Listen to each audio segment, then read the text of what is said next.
Welcome back. Thanks so much for staying with the AM report. Let's bring you this now. Veteran Springbok prop Steven Kitshoff officially retired from professional rugby back in February this year following a serious neck injury sustained during a Currie Cup match for Western Province. After stabilising surgery and months of intensive rehabilitation, medical advice warned that returning to the field posed an unacceptably high risk to his well-being.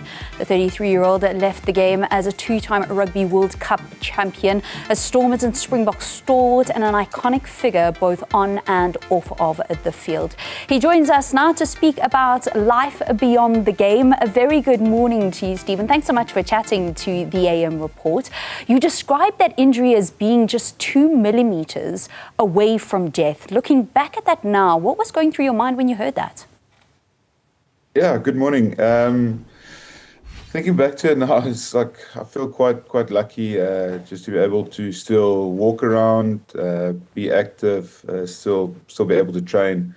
Yeah, it was a tough moment, emotional moment, missing out on more rugby. I was planning to play rugby for another couple of years, but yeah, I've been blessed when it comes to work and creating the businesses and spending more time outside of the game of rugby on trying to grow the ventures and grow the businesses. So yeah, it's been a tough moment, but yeah, I still feel very blessed. Yeah. Do you want to take us back through how these last 6 months have actually gone for you? Because it was such a sudden jolt, such a sudden thing to have to come to terms with, that in fact you would have to stop playing rugby. And I see you've done a couple of things. There's been some TV commentary, some businesses. I know next weekend you're going to also be a part of a Thrive Expo in Cape Town. So you're doing a whole host of different things. But mentally, what has been some of the biggest challenges for you, and how have you been able to manage those?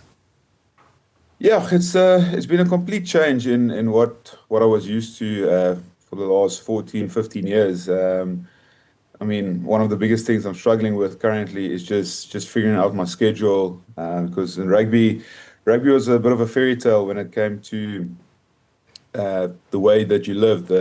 Your entire week was planned out for you. You knew exactly where to be when. But yeah, that was probably one of my biggest struggles, is just time management and making sure my schedule runs smoothly. But yeah, I've been up to a bunch of stuff. I mean, been in the process of creating the Bomb Squad brand with my partner in crime, Malcolm. My family business is a microfinancing business, and I've been doing a lot of corporate gigs, keynote talking, Q&As, events. So I've been pretty busy, which is why I'm feeling very lucky and very blessed. But yeah, I still when I watch the Springboks play or watch the Stormers play, I still miss the game a lot, and would have loved to be out on the field. But yeah, it is a mental shift to try and make things work outside of the rugby, so I can carry on creating some awesome businesses and some awesome ventures. Those awesome businesses, those talks, it's not really a physical release though. Have you picked up another sport, maybe some dancing to replace the physical release that you get from rugby? I dabble a bit in paddle. Okay. Which is still taking some time to get used to. And I mean, playing a racket sport after a contact sport doesn't give you that same rush, as they say. But I've always been a big golfer, so I do try and fill my off days or days when I have time playing 18 holes on the golf course. And I must say, when I hit a good drive or make a good putt, I do get that same rush as what I would have when I get a scrum penalty or make a big tackle. You speak about giving keynote addresses. What is your key message? It would be more on leadership and how sport translates to business. I think a lot of the lessons we've learned in rugby when it comes to hard work, discipline, sacrifice is transferable into the business world. So my message is mainly on your mental state of mind, the willingness to work hard, to be someone that is a team player, that's someone who works well in a group, it manages to get the betterness, or to create a better environment for the team he's working in. So that's mainly some of the things I talk about. Stephen, where did you get the mental fortitude and the mental agility from, not only to succeed in rugby, but then also to manage this very quick shift in your life? To be honest, I'm not sure. I've thought about it quite often, and a lot of times when I do speak about it, I'm not really sure where I've got it. I don't know if it was my parents, if it was just the fact that I was at a very young age became a professional rugby player, so there wasn't time to really adjust. So I've always had this ability to pivot quite quickly if things go wrong. If I had a bad game, I had the ability to put it behind me and focus on the next task.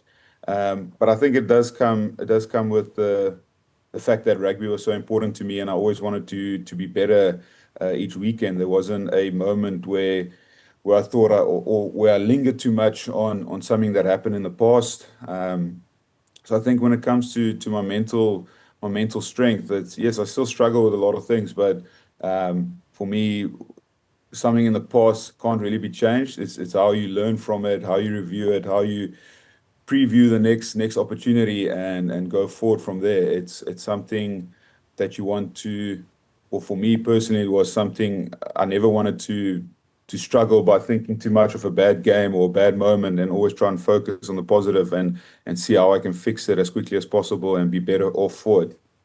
It seems, though, as if that's a culture within Springbok rugby, is that you guys get almost... is there some kind of psychological training that you go to be able just to bounce back, to be able to grit it out, to be able to have those one-point games? It just seems as if every time I speak to a national rugby player, you have this deep calm when you come to moments of pressure. Yeah, I think it's also like...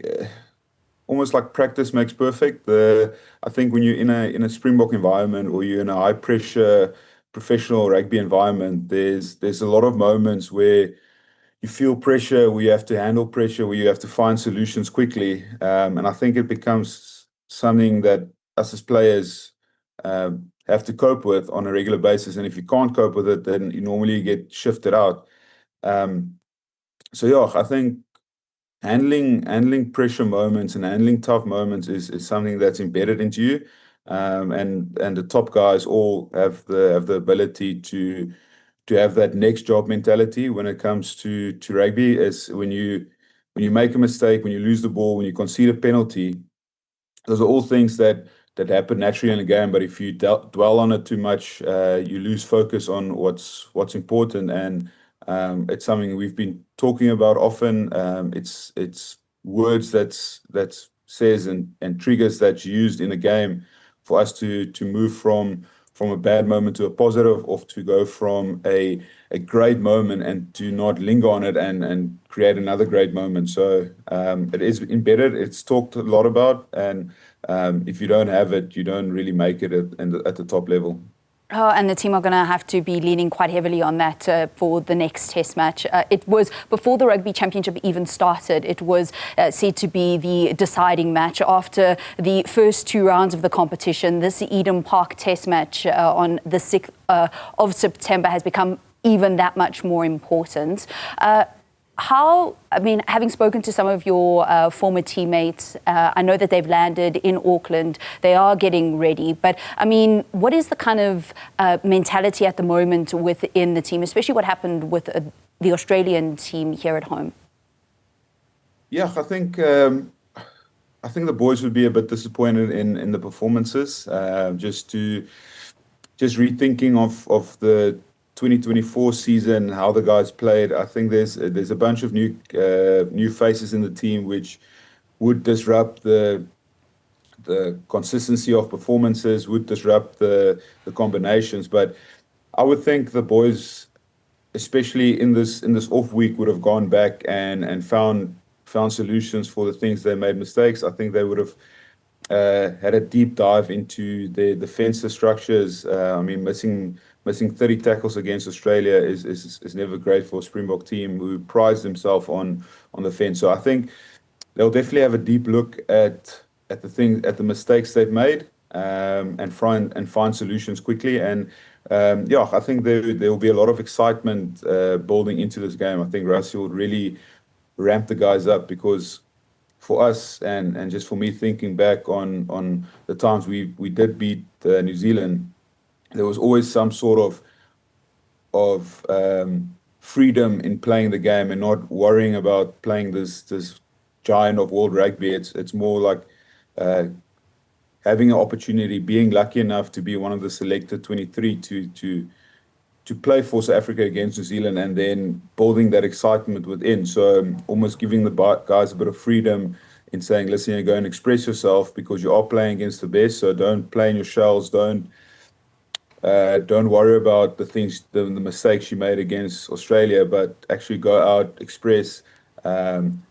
Big focus on set piece dominance, forward play, and fix the defensive structures. And I'm sure the guys would have come up with some good solutions for this weekend.